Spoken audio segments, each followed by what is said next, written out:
Buenas a todos, droneros y droneras, ¿cómo se sienten? Espero que bien, que la estén pasando bien. Mi nombre es Ángel. Hoy quiero hacer un nuevo vídeo, espero que lo disfruten. Hoy vamos a poner a prueba lo que son las celdas solares. Vamos a ver el desempeño que tenga la aeronave, qué tiempo de vuelo dure. Ya usted sabe, si usted no se lo quiere perder, suscríbase. Si quieres aprender cómo fabricar tu propia celda solar, pónmelo en un comentario que te estaré enseñando cómo fabricarla. Estoy aquí en mi Spider CB, mi lugar de prueba favorito. Eso es todo, empecemos.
Bueno, mi gente, como acaban de observar, la prueba fue todo un éxito.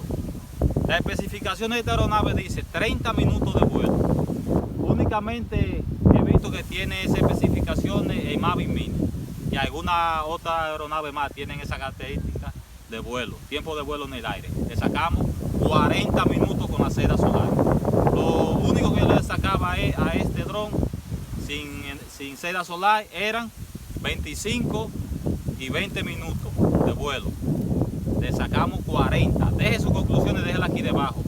Suscríbase a mi canal, active la campanita para que le lleguen todas mis notificaciones cuando suba un vídeo, que estaremos experimentando y trabajando con tecnología nueva. Eso es todo, nos vemos la próxima.